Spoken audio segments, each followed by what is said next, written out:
We are in Kufi Gimel, Halacha Beis. The Mechaber says, Dagim Katanim Shemochim Yisroel. If you have small fish that a Yid salted, that is to make them edible, he salted them, or the guy salted them. Harry Hen Commotion is Bishul Mitzas Bishul. It's like they're partially cooked. So now they were partially cooked. If a guy would cook them, continue to cook them, they're mutter, because our halacha is supposing you know what's going to come in the next halacha, which is salting by a guy doesn't make something also. That's not bishalakim. That's really the next halacha, but you're supposed to know that already. So the fact that the guy salted it so far is okay. The first part of it that he salted was okay. At that point, it's considered edible. Since it's a small fish, salting the small fish makes it be considered edible. And now the fact that he cooked it afterwards doesn't make it also. It was already, we so to speak, it nechal k'mo shulchan. It's like a third, it's like a third cook or something? It's edible. We can hear in a second what it means edible. It's edible. Avol, dagam, luchum, gedolim, what happens about big salted fish? They're only passably edible. That's like kamachim mitzvah. They're only passable. So if they salted a large fish, then so if a guy would do the end cooking, then it would be awesome, because the guy is one who made it edible. We wouldn't consider nechel k'mo shulchan, because this first sheet in the Mechaber holds that nechel idei chag is not considered nechel chay. Nechel chay means that it's edible.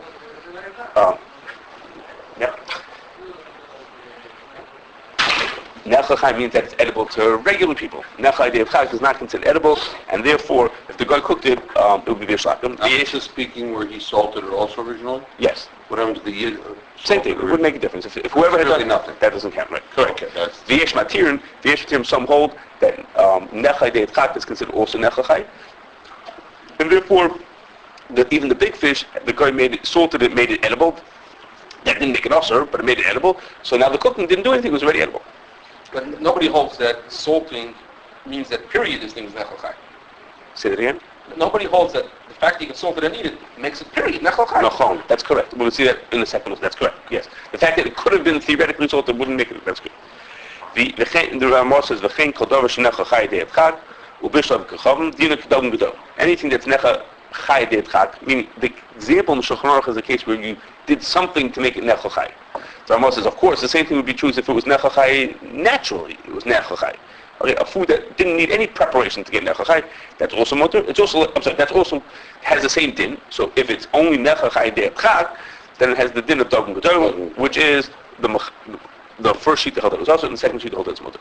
Ubasar maluach ein nechel klal k'mo shulchan. Salted meat is not nechel chay at all.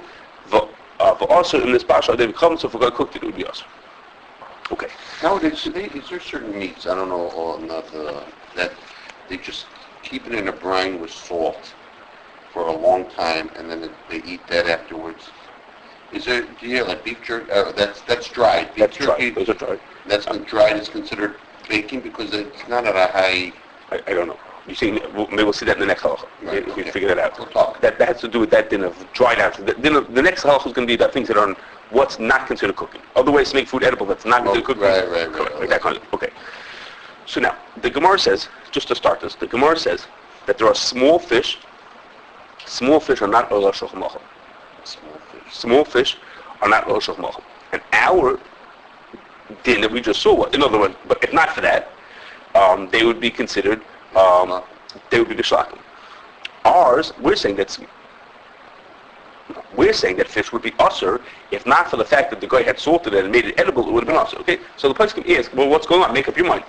Are small fish olah shulchan machal or they're not olah? The Gemara says they're not olah shulchan machal. Our din is sort of assuming that they're olah. It's just an issue of what do you do with the fact that the guy you managed to get it edible without cooking it. Okay, so there's three answers that I know of. Okay, three answers. It's not so important. There's three answers. The Bishul says the Gemara is talking about when you cook the fish without salting it. That's not olah shulchan machal. And our din is if you salt it and then you cook it, then it is olah shulchan machal. Okay, if you cook it straight, as is the fish, that's not olah shulchan machal. And our din is talking about salting and cooking, that is olah shulchan machal. This is sort of like similar to like a case of potatoes. If I make French fries, it might not be olah Maybe. shulchan machal. Okay, so that You don't look at the chepsa shabbat, but you look at the no, of final course not. result. Yes, no, of course, yeah. We figured that out a long time. That's very right. Right. That's Because why? Because he's saying the same fish. Yeah. You're saying the same. You're very good. You're right. You're saying the same fish. If you prepare it one way, it would be It'll be olah. olah. Prepare it a different. Okay. Good. Masking. Okay. Put it down. Okay. Thank you, Rabbi. Next is the Tosfos says, the Shach brings a Tosfos who says that the Gemara is talking about very small fish, and our small fish are a little bit bigger. Okay, it's two different fish. When we say small fish, and that Gemara said small fish, it didn't mean the same fish. We're talking guppies and Medium. Medium. They got it, okay. And the last teretz is from the Bach. Guppies and goldfish. Who the Bach says is, if you have a fish which is supposed to be big, which just grows eventually into a big fish, and you eat it small, that's not Ola Shulchan. And our din is talking about fish that are meant to be small. They're always small, and therefore they're at their full size, and they are potentially Ola Shulchan. But mature. Who says this, Terry? The Bach says. He says, but if you have a fish that's supposed to be big, your salmon that's supposed to be this big, and you only have one that's this big, then it's not Ola Shulchan. Okay. Next, the Taz says that if you would take meat, the Ramah said that if you have meat, salted meat is not nechachai at all. The Taz says, if you salt it really long time, okay, if you really give it a good salting, then it will be edible completely. Okay? And we know the same, now I'm preparing you for what I'm going to get to, is that we know the same thing is by fish also. There's such a thing as salting it for a very long time, and even for big fish, I thought I saw it in place, but I can't find it again, that's considered nechachai also. Not nechachai de'chak, that it's really nechachai. Nechal, it's edible. Okay? So now, herring is an example. Of what? Being completely salted. Brine. Right, that's why people always call me up. They got to worry about this, the brine. They go to a Russian, Polish store, and I say, you don't know what's in the brine. Good. Okay. So now we have four. I'm just going to organize you 4 kinds of fish over here. Well, I'm going to follow the basics. Okay. We have small fish that were cooked and never salted. Those are not oil shulchan. We have small fish that were salted and then cooked. They are oil shulchan, but they're nechachai. They're considered nechachai because the salting makes them edible. Okay. So we have large fish which are salted the regular way. And then they're cooked. They are oil. And the fact that you salted it did not make them considered edible. Right. Therefore, the cooking needs to be Bishul Yisroel. Okay. And the last case is, if you have large fish which are salted a lot, you salt it, enough to make it fully edible for everybody. They're oil, but you made them edible through a non-cooking method, and therefore the fish is mutter. Okay, that's 4 fish. I'm setting you this up for a case for later. Okay, for what I want to tell you. Okay, now the Mechaber says back to the Shulchan Aruch. The Mechaber said that there's two opinions as to whether a food which is nechachai de'chak is that food need Bishul Yisroel or doesn't need Bishul Yisroel. Is that considered nechachai or is it not nechachai? Okay, but two things. According to the rules, so to speak, the column of how you read the Shulchan Aruch, he says the first sheet of plain as regular, and he says the yesh matir. So that means to say that he favors the first shita. Okay, the Darkei Moshe earlier in the Simon brought a similar din from the Issa Heter where he said befavors that it's usher. Okay, that when Machmir says that it's nechai de'chak, it's usher also. I'm surprised that the Ramah doesn't say it. Right. The Ramah says it's dino ki dagan gedon. Okay, it's like dagan. They doesn't tell you, and it's mutter usher. Okay, but the Darkei Moshe way back earlier in the Simon brought us another case from Issa Heter, and he said that the din is that nechai de'chak is not considered nechachai.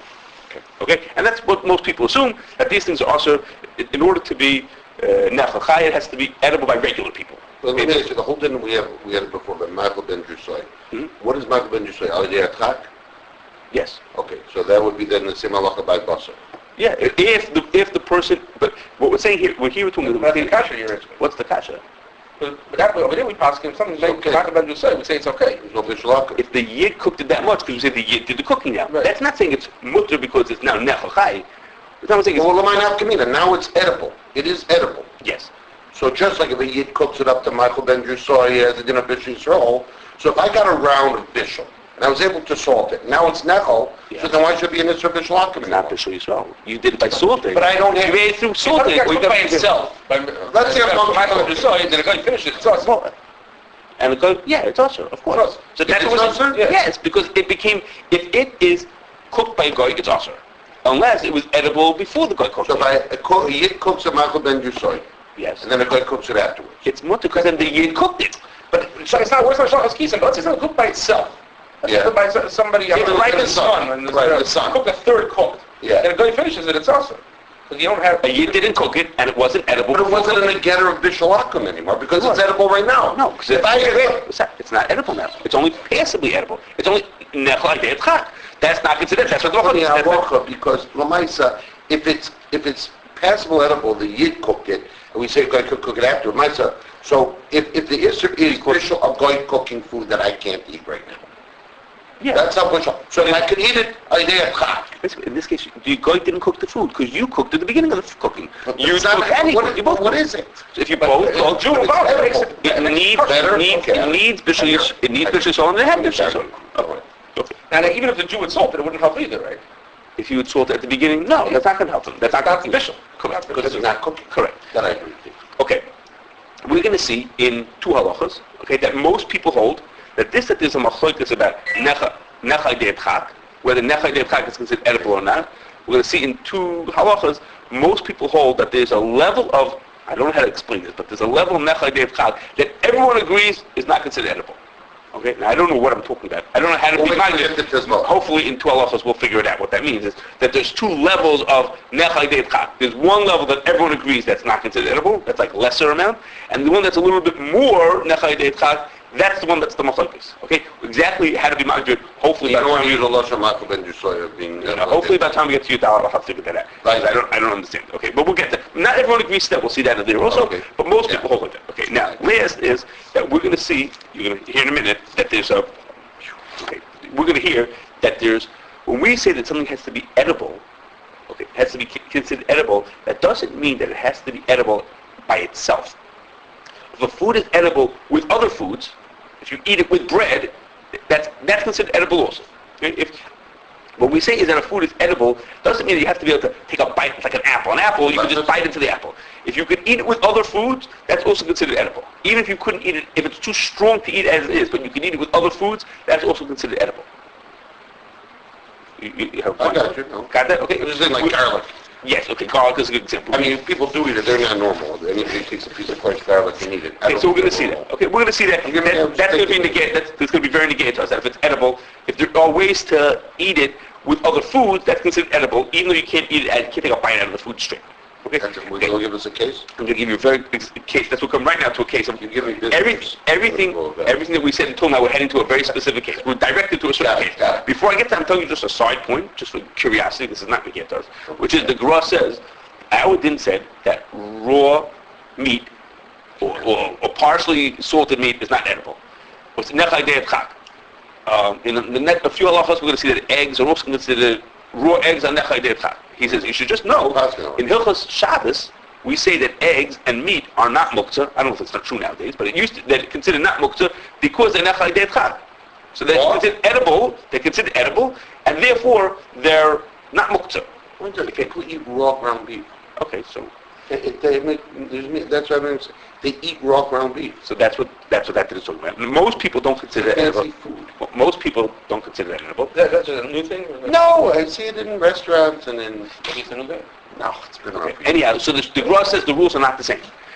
Somehow for muktzah, it's good enough that some people can eat it. That makes it not muktzah. I guess maybe it means that it's on your mind that maybe I'll use this thing because some people could use it. That's enough to make it not muktzah. For our din, it has to be really usable. It has to be really edible. Yes. That's what we're postulating, that it has to be really edible. Nechai de chak is not enough. For Shabbos, you just didn't push it out of your mind because somebody could eat it, or if I was really stuck, I could eat it. So it makes it not muktzah. Okay, that's what the Gra says. Now, based on this whole parsha that we just saw, okay, everything that we've seen until now, based on all of this, somebody, you probably know his name, Rabbi Zwicka from the OU, was able to solve a very serious and interesting question that came up. He was able to solve it based on the din that we just talked about until now. And that was the following. There's 2 ways to make smoked fish. There are 2 styles of smoked fish. There's cold smoked fish and hot smoked fish. Okay? Cold smoked fish is they put the fish into a chamber that's kept a little bit above room temperature. It's really not very hot at all. That's why it's called cold smoking. They smoke the thing in that room, and it eventually dries out the fish and makes it edible without heat. There's a minimal amount of heat, but it's not hot in what we would consider hot. It's not considered Bishul. It's a drying process. It's called cold smoking because it's at a very low, relatively low temperature, and that's of course not Bishul. So that's going to be the next thing. It was made edible without cooking, so it does not need to have Bishul. So that's fine. Then there's hot smoking. Okay, hot smoke used to be made that they would smoke it, put it into a chamber, blow smoke at this thing, and the smoke was hotter. And that hot smoke that would hit the fish would make the fish edible somehow. Whatever it did to it, it made it edible. But it was done with a hotter smoke, and that made a different style of fish, called hot smoking. again, that was going to be mutter because Isha, we'll see in the next din, that smoked fish is mutter. Okay, so if you smoke something to make it edible, that's mutteros. Okay, but then what happened was, decades ago, they realized we don't need to blow hot smoke on this, which is a real patchka and an expense. What they did is they put it into a chamber, and they basically bake the fish. Basically, they just heat up the chamber to a hot temperature and not cook like 300 degrees, but 200 degrees. They cook the fish, and then at some point they sprinkle on liquid smoke flavor to give it that smoky taste to it, or they blow in some smoke into it, a little smoke that's blown in to be yaitze. That's what they did, and they called it hot smoking. So what happened is the term hot smoke used to mean smoke that is hot, and now it became Wouldn't that have been a problem? which wouldn't have been a problem, and now hot smoke became in hot and smoke. Additive added. The word, they changed what it is, but they didn't change the name. It used to be the smoke is hot, and now it is hot and there is smoke. That's what it became. Okay? Don't they have like wood also for a flavor or something underneath? So they right. They put it. Sometimes they throw in a drop of smoldering smoke in there. They throw in liquid, but that's not what's doing the cooking. That's not what's doing the cooking. Okay, no, But making it edible, it's not that it's getting a smoke process. It's getting a heat process. Smokehouse. I don't remember what temperature they are. It's a chamber. It gets hot. I don't remember how it is. Okay, so what happened? So now all of a sudden that needs Bishul Yisroel. All of a sudden that thing called hot smoked fish needs Bishul Yisroel because it's really baked fish, so to speak, with smoke flavor thrown onto it. And of course that needs Bishul Yisroel, which was going to be a big hassle and a complication, and potentially mean all this food wouldn't be kosher. Okay? That was the issue that we faced. This is how long ago would you say? 20 years, 15, 20 years, a long time. No, it's a long time. Whiteko wasn't there then, was he? Yeah, this is one of his that old. accomplishments. So, no, really, you'll hear what he did. So now, what happened is, when they looked into it further, they found out that you don't just smoke a fish. You don't take the fish and hang it up in the thing to smoke. First, you do two other steps. The first step is you brine it, which is it sits and soaks in brine, salty water, very salty water for a while, and then you do a drying process that's like cold smoking.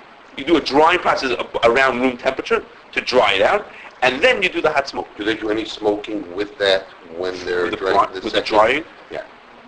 Yes or no? I don't think so. Because maybe it gives and cooks it a little bit more. So with the shiloh like this. So when they looked at it, they said, okay, so let's see, maybe the fish is considered edible. When it got after those first two stages, maybe it was edible. Neither of those first two stages need Get around the Bishul. If we make it edible, we'd be good enough at that point, and the hot smoke wouldn't make a difference. And what happened was, it turned out to be exactly our din. The din that we have in in Shulchan Aruch, big fish, which are salted, is exactly what they were doing. Yeah. They were taking big fish, regular sized fish, that were being salted, and it would be nechal deitzchak. That's exactly what came out. Is that after the brining and drying, it became nechal deitzchak. And our din says, what do we see in our din? That it needs Bishul Yisroel. That's not enough. There's 2 days. There's a machloek. That's what we paskin that it needs Bishul Yisroel. So we ended up on the wrong side of the stage. Yeah. It was mamish our din. What they came up with At the end of the day. 20 years ago is exactly what the din is over here, which means is things were no good. What Rabbi Yisroel did was... They were giving a hechsher on this all. No, they couldn't give a hechsher anymore. So potentially... Everybody was giving a hechsher. No, they weren't giving a hechsher. When they switched over, when people started using this newer system, they said, okay, well, we can't give you a hechsher for this. Okay, so what Rabbi Yisroel did is he went around to the companies, and he convinced them that, not for Kashrus reasons, that for fish reasons, it would make more sense to do a very long brining and a little bit longer drying, and then you'd have to do less cooking. Okay, and what he convinced them was that it was better for their purposes to let it brine, instead of for a few hours, let it brine for 20 hours. And it was let it brine for a long time, and what happened is, he didn't convince one guy, he convinced the whole industry to change how they do it. Literally, he got loads of people, the whole industry changed over. So the point is that now they brine it and they dry it for so long that it's edible when it comes out, even before they hot smoke it. When you say edible, not just like now for that we need our last piece, which is if you would bite into that fish. Okay, we actually just did it here. We had to do it for a couple. We want to keep our stuff. If you would bite into that fish when it comes out of that drying, you wouldn't want to eat it as is. Well, I don't know if everybody would want to eat it as is. But Lamai says nobody eats fish. People don't just bite pieces of fish. Some fish people eat straight, but this fish, it came out like a lox kind of a flavor. Okay, that's what it came out like. Which is the kind of food that you put onto a piece of bread and you eat it with a cracker, and that's fine, that's edible. So we saw that, we're going to see in a second more clearly, that to be considered nechal chai, to be nechal edible, it doesn't have to be edible as is. If you would eat it with other foods, that's considered edible also. And that's what this fish was. This fish, after the brining and the drying, good spread. was edible enough, then you could take it onto a cracker and eat it like that. That was fine. It would taste perfect. It was like if you went to a bris and they served that to you, you would think that was Yeah, fine. I wouldn't go like it when I have a buffet with a nice, beautiful smoked whitefish. There you might eat And the I fish. take it off, and I just eat it. That you might eat straight. There it's good enough you might eat it straight. But if it was like the lox, you wouldn't eat. Most people wouldn't just eat the lox straight. They would put it into a sandwich, and or with other things. Actually, maybe I'm insulting you. No, I don't care. I eat lots on a bagel. Okay, so therefore that was considered edible, and that was enough. That was enough to make it not need Bishul Yisroel. Now, where's that halacha again? It's like a lefta. It's like... No, that's what we're coming What is to that next. called in the halacha? Where you... The lafis place up. Yeah. It's sort of not exactly related, but we'll come to that in a second. Okay? I'm just telling you that. What was really the advantage in doing it this way? I mean, why were they convinced to do it this way? I don't think they're crazy to do it. I have no idea. Did it take longer? Killing More your time time. to roll? I don't know the details of it, but I know that he told me this, that he went around To save money or time? No, you know what he did? He explained to Same one money. kid or whoever owned it, and the guy thought of a great idea that he's going to announce that he's going to do, Brian, we do it this way, and then everybody just followed him. I It makes no sense. don't know how he did it. I don't understand You can it. call him. I don't know how he What's did his it. name? Shlomo? Moshe. Moshe. I don't know how he did it, but that's what he did. And now, not to say it's always like that. It's not automatic because you don't really have to do like that. So, but potentially you can give hashgacha if after those stages it's edible. Okay, and obviously it has to be that they're doing it for their benefit. They're not doing it for you. If every time the rabbi walks in they brine for longer, that's not going to work. And then it might be telling him what type of fish it is also. Maybe. Okay. Now, next thing, and that now we're going to talk about this thing about if it's edible with other foods. Okay. The Gemara says Is this the standard by all the hashgachas? that's how you make hot smoked fish. I mean, I shouldn't say. Maybe there are people who insist that they Bishul Yisroel, but if you think it through and you make sure they brine it correctly, we just went through it ourselves. So a company wanted exactly this thing. It has to be edible. Go out with us for hashgacha? That's not my problem. Okay, I don't want to go out there. Okay, now next point. The Gemara says that fresh ginger is edible raw, and therefore has two dinim. First of all, it doesn't need Bishul Yisroel, the Gemara says, and you have to make a bracha if you eat it. It's edible. So if you eat it, you have to make a bracha, and if you would cook it, it needs Bishul Yisroel. Then the Gemara says, You just said it's edible, you don't need Bishul Yisroel. it's edible. Sorry, it does not need Bishul. You're right. It does not need Bishul. You're right. It does not need Bishul Yisroel. Sorry. And It's a kashrus. no. And if you eat it, you make a bracha. You have to make a bracha. Okay. Then the Gemara says, dry ginger is not edible raw. That's what the Gemara says. Now there's the machlokes. Rashi says that when the Gemara says dry ginger is not edible raw means it has the opposite din of the fresh, meaning it needs Bishul Yisroel and it doesn't get a bracha because it's not edible, and so therefore you don't make a bracha if you eat it, and you don't need Bishul Yisroel. That's how Rashi learns. Gingers are roots, correct? Okay, I believe you. Okay, so that's what Rashi learns. That's what Rashi learns. Taisa says no. The Gemara is only talking about the bracha of it. The Gemara only means to say that there's no bracha, and that's correct. Since it's not edible, you don't make a bracha on it. But Taisa says you don't need Bishul Yisroel on it because even dried ginger you can eat with other foods. If you take ginger and you mix it with other foods, it's edible as is.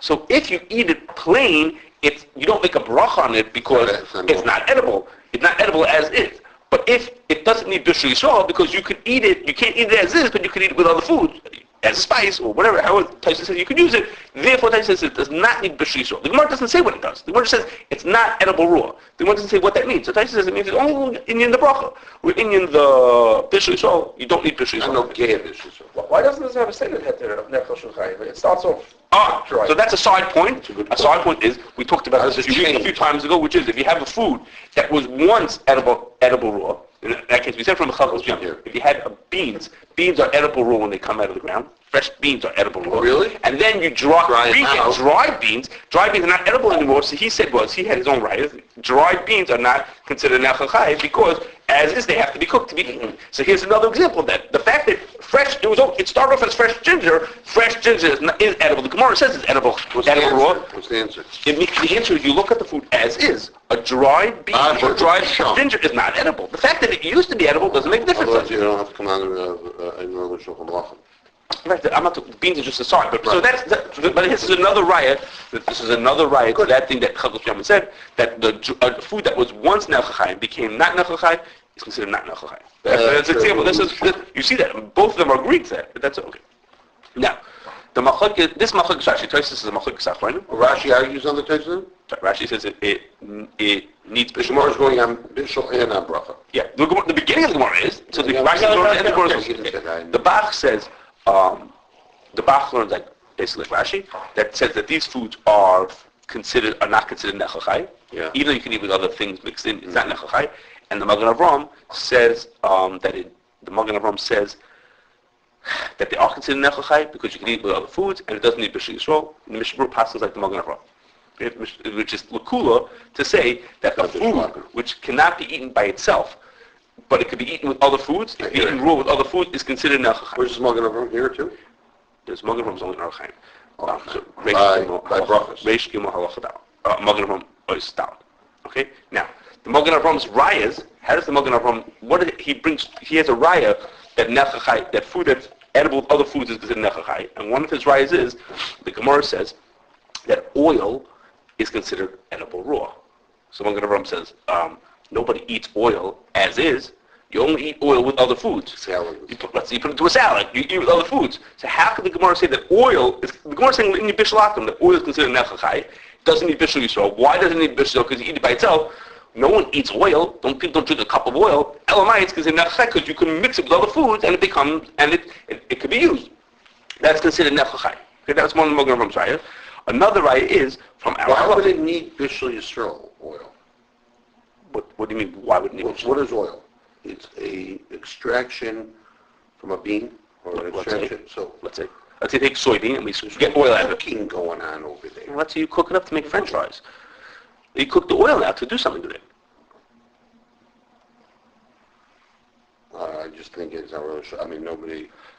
You're on the second part. But the Gemara says it doesn't need Bishul Yisroel because it is... If I take raw oil, or you get raw oil, and I cook it up. And you would cook it, the Gemara says it's nechachai. So what do you mean it's nechachai? No one eats it. So the Magen says it's because you eat it with other foods. When you mix it with other foods, it's different because even after it's cooked, you only eat it with other foods. Nobody's drinks straight cooked oil either. Okay, as opposed to you're saying it's... What are you saying? I cooked it, okay, Bishul Akum. Right. You're saying it depends. I got an example. When before you go ahead and you add the ingredients to it, I went ahead and I fried up the oil. Very simple, a deep fry. I fill it up, oil, and before I put the French fries in there, I have to boil up the oil. So before I boil the oil, it's saying oil is never eaten by itself. So we judge it the way it's used.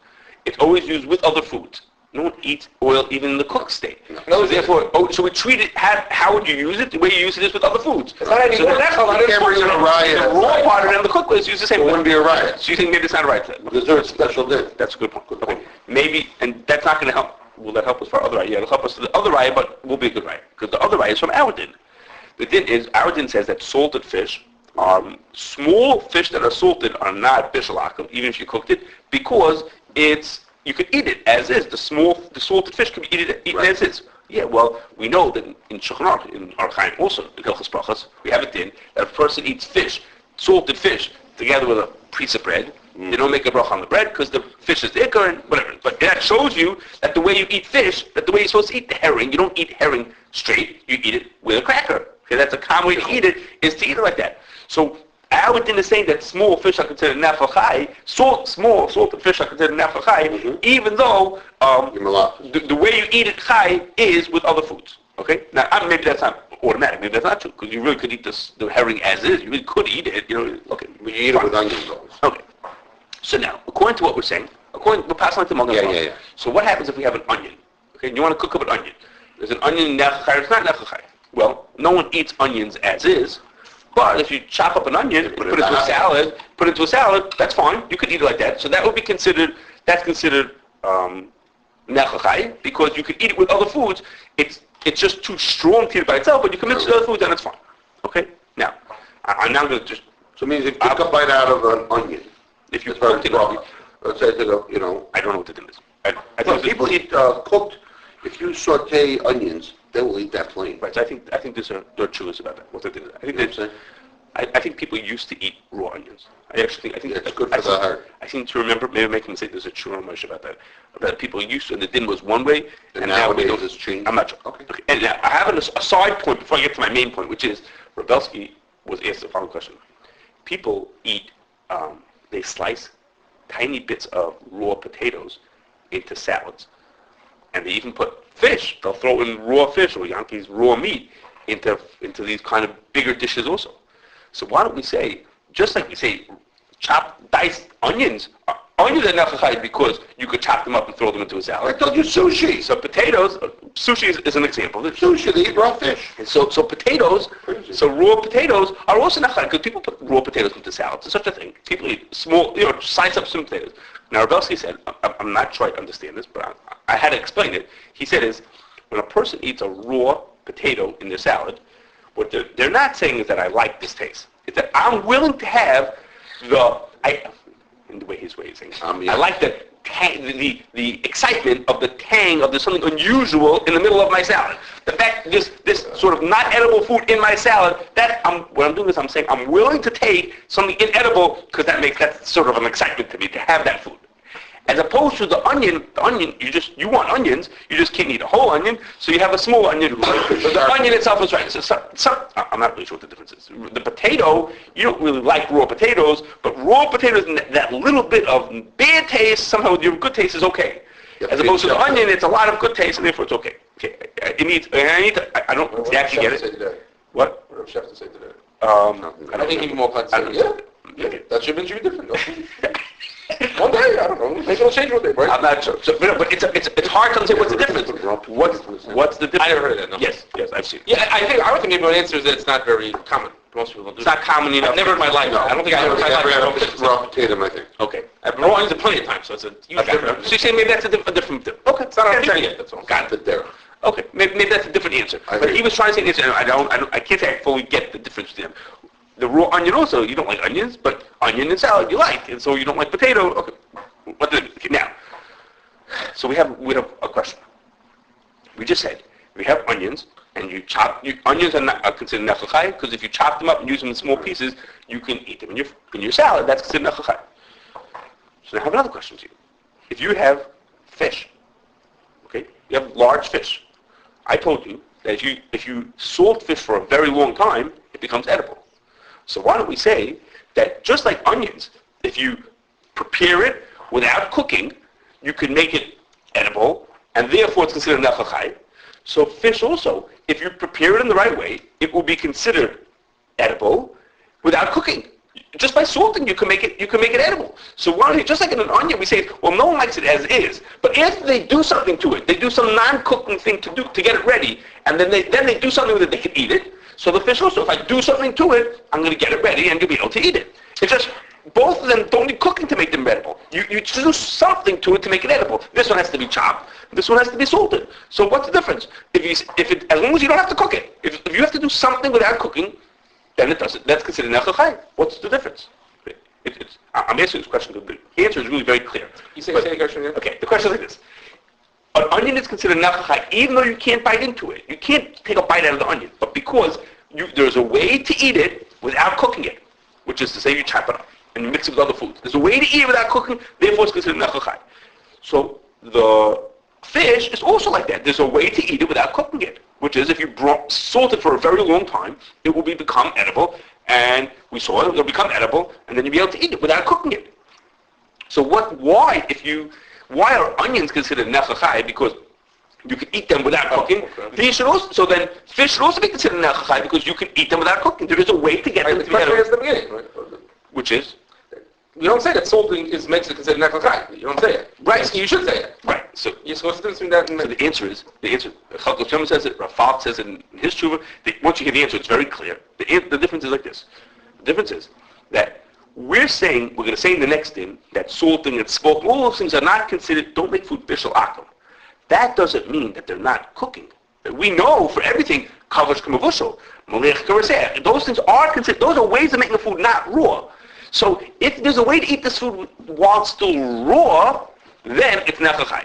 Those food, the fish, you can't eat the fish raw. You have to make it not raw. Now, it happens that there's a technicality. That raw doesn't make it bishul akum. That doesn't make it bishul akum. But it's not raw anymore. The fish is now cooked. It's a prepared fish. It's not a raw fish. So the onion, there's a way to eat it raw. You just have to dress it up, so to speak. You have to do something to it.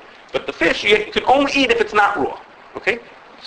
You can actually eat it in the way it's made, in the raw state. The fish you can't Fish eat raw. still have to go through a process. You have to do a process which is a bishul process. Just a halacha, it doesn't For have bishul akum, there's a loophole. A loophole to get out of it. That works. See, when it comes to Shabbos, I don't think there'll be any question that yesh bishul achak kvisha. Yes. Yesh bishul achak Yes. malicha. We don't shayla. Okay. Of course there will be bishul. Therefore what? But it's not so pashut on. But I think a real hearing. like afiyah, yesh bishul achak afiyah. It's all shaka b'tayim. Okay. You're saying it's a little bit of a lower level. I'm saying it's not considered Masculine. I can accept that. It helps you. But still, it's still not the same as chopping it up. It's not. You might be right in Hilchos Shabbos, but it's still not a raw piece of food. No. It's food that's been done something to make it not raw. I don't know if it's not considered a raw piece of food. Yeah, he's right. And how long That's it's what I'm considered saying. raw. It's considered Shabbos is considered. It's yesh bishul achar whatever achar kvisha. So maybe it is raw. Maybe it's considered raw. Okay. You sure about that, by the way, with hearing? That took a piece of herring and baked it off at your time of Bishul? I could hear that. I'm arguing. I hear you're a killer. I hear. You've definitely accomplished something to But cook I it. think our Bishul Akim should, I don't think That helps you make it. Maybe it's still raw. Okay, now, all of what I just told you is fine, but at least there's one bit, However- which I don't have the answer. I don't really have the answer to, which is like, it's not my question. This is Rabbi Amy Gerstein's question, which is like this. You see. He's the person who works at OU who does what I used to He do. says anical. Right, my uncle. Oh, really? He's not the person who's left. After I left, it's the person after. Who's left? The other fellow's not there For anymore? later. So, what is it? So what he answered like this, Rabelski said that beets do not need Bishul Yisroel, even though no one can eat a beet. I mean, you eat it, it's like eating a potato. You can't bite into a beet. And you have to eat it cooked. But he said, it's very common to eat beets raw because chrein is made of beets and horseradish. Ground up raw beets, together with ground up raw horseradish, makes chrein. So you eat raw beets often enough. There's a way to eat raw beets. There's a common way to eat it. He said that's for the color. It's not for the food. Therefore, but you do eat it, so you can eat beets. So therefore, it's considered a food which is nefachai. Because we said, if you can eat it with something else, so just like if you eat onions with salad, that's considered nefachai. So beets with chrein, beet can be eaten if you mix it with chrein. If you eat it the right way, then you can eat it. So it's considered nefachai because there's a way to eat it with other foods. Okay. That's what it's really part of this thing. Yeah. Just like we're saying about onions. Okay, the question is like this. You can't eat, really, what's going on is when you put the beets into the chrein, you can't eat it then. Like an onion. What goes on is, you also put in vinegar, and it doesn't, it's not because it's mixed with the chrein, it's because it is pickled with the chrein, that's why you're allowed to eat, you're able to eat it. Meaning, you put in vinegar and it pickles the beets, and therefore they become edible. So seemingly the beets you can't eat beets raw. What you're doing is the beets maybe I'm making a mistake. Maybe the Matthias is wrong. The beets are being, as you say, like cooked. Pickled. So they're not edible raw. You're making them not raw, and that's how you're able to eat. According to what you're saying, I mean, I don't make horseradish. But if I just took beets and horseradish and mix it together, it wouldn't be edible. That's what he's saying. He's right. Now the Matthias might be wrong. Maybe it's a mistake of the Matthias.